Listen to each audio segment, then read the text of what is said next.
U.S. Secretary Blinken said recently at the NATO Public Forum that the relationship we all have with China is among the most complex and consequential of any relationship. And there are aspects of the relationship that are clearly competitive, and we need to make sure that the competition is fair. And China is seeking to undermine the rules-based international order, while we are not looking for conflict but trying to make sure we are upholding the rules-based international order. What's your comment? 布林肯国务卿有关言论 The remarks disregard facts and confounds right with wrong and reflects Cold War mentality and ideological prejudice. China is firmly against this. I want to stress the following points. First, China is known as a force for world peace, a contributor to global development, and a defender of international order. We have never invaded any country, never launched any proxy war, and never participated in or formed any military blocs. We have no intention to compete or confront any country, but hope to get along with others peacefully, have win-win cooperation, and build a community with a shared future for mankind. Seeking to mislead the public, the U.S. has been working closely with NATO to hype up competition with China and stoke group confrontation. Such narrative and gambit is unwise and unpopular and will not succeed. Second, claiming that NATO is not looking for conflict is very hypocritical and untrue.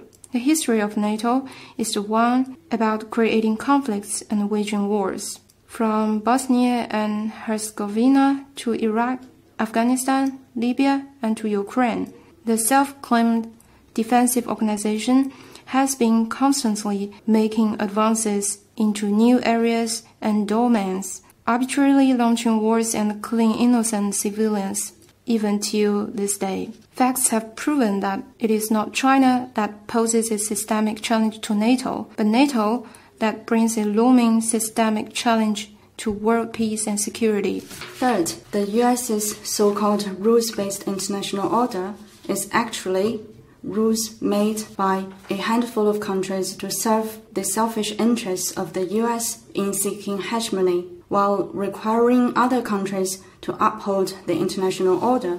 The US is obstructing negotiations for a verification protocol to the Biological Weapons Convention, refusing to ratify multiple international conventions, including the UN Convention on the Rights of the Child. The US always places its domestic law above international law and observes international rules only as it sees fit. This is the biggest damage to the international order. We would like to make it clear to NATO that it must renounce its blind faith in military might and give up the scheme of disrupting the Asia-Pacific. We urge the US to adopt a right perception of China and reject conflict and confrontation. It needs to act on President Biden's statements that the US has made to China and adopt the right approach of mutual respect, peaceful coexistence, and win-win cooperation with China.